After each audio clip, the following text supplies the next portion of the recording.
Deuteronomy 22. I read from the Institute for Scripture Research, the ISR, because it takes a direct translation from Hebrew to English, Greek to English, and Aramaic to English. Yah is the Elohim of the heavens and the earth, the first and the last and the only. And his son, Yehoshua, died on a stake for the sins of all of humanity more than 2,000 years ago. And the letter J is about 600 years old, and Yah is such a jealous El that he doesn't even want the names of idols or mighty ones to come to our lips. Deuteronomy 22. When you see your brother's ox or his sheep straying away, you shall not hide yourself from them. Return them to your brother without fail. And if your brother is not near you, or if you do not know him, then you shall bring it to your own house, and it shall be with you until your brother seeks it. Then you shall return it to him, and so you do with his donkey, and so you do with his garment, and so you do with whatever your brother loses, which he has lost and you have found. You are not allowed to hide yourself. When you see your brother's donkey or his ox fall down on the way, you shall not hide yourself from them. Help him raise them without fail. A woman does not wear that which pertains to a man, nor does a man put on a woman's garment, for whoever does this is an abomination to Yah, your Elohim. When you come upon a bird's nest along the way, in any tree or on the ground, with young ones or eggs, with the mother sitting on the young or on the eggs, do not take the mother with the young. Let the mother go without fail, and take the young for yourself, so that it might be well with you, and that you shall prolong your days. When you build a new house, then you shall take a parapet for your roof. I don't know what a parapet is. Parapet for your roof, so that you do not bring blood guilt on your house when one falls from it. Do not sow your vineyard with different kinds of seed, lest the yield of the seed which you have sown and the fruit of your vineyard be defiled. Do not plow with an ox and a donkey together.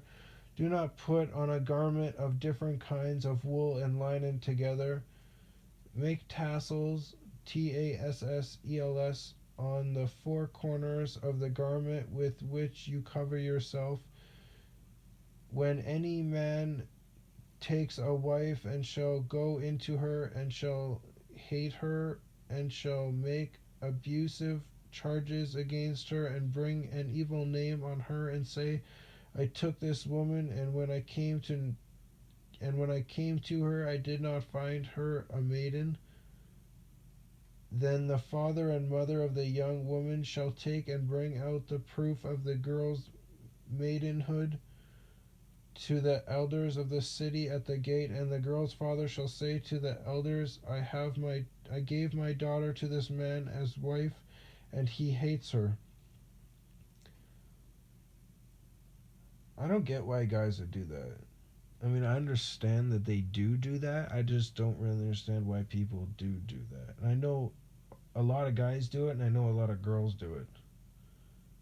It's like after you have sex, it's just, oh, all I wanted was the sex. So it's basically what he's doing right now.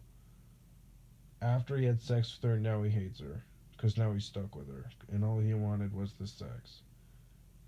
Whores are like that. Male and female whores.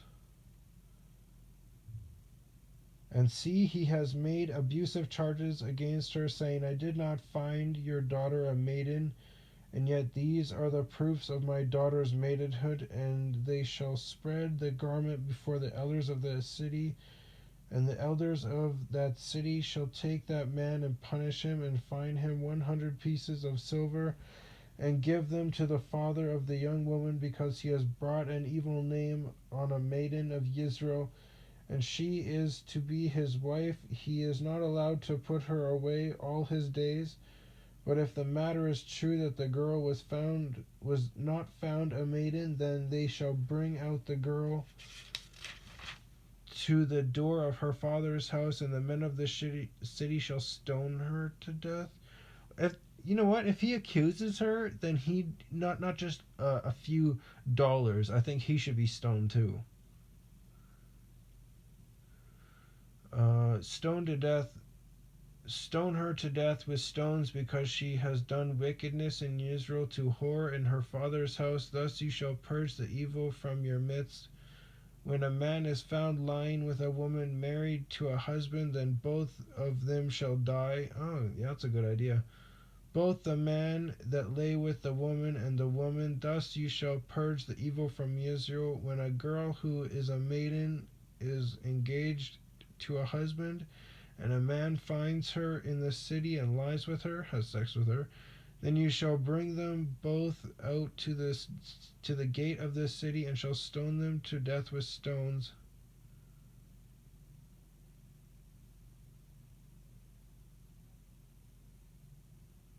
Oh yeah, okay. The girl because she did not cry out in the city, and the man because he has humbled his neighbor's wife. Thus he shall purge the evil from your midst. Thus ye shall purge the evil from your midst. But if a man finds the girl who is engaged in the field, and the man takes hold of her and lies with her, then the only man who lay with her shall die. But you shall do no matter to the girl. So if she gets raped, then the guy dies and nothing happens to her. That's how it should be. The girl has no sin worthy of death, for the matter is like a man who races against his neighbor and murders him, a being. For he found her in the field, and she cried out, and the engaged girl, but without anyone to save her. When a man finds a girl who is a maiden, who is not engaged, and he seizes her and lies with her, and they are found out, then the man who lay with her shall give to the girl's father 50 pieces of silver, and she is to be his wife, because he has humbled her. He is not allowed to put her away all his days. A man does not take his father's wife, nor uncovers his father's skirt. Why would his father be wearing a skirt? They obviously mean two different things. Nowadays, a skirt's like something that a girl wears, but a skirt could also mean like a kilt, in those other cultures. Also, again, having sex means you're married to them. That's all this says. It says it so many times over. Just that man wants to have a festival beforehand, and that's man-made traditions that Yah told us that we don't even have to worry about and shouldn't take part in.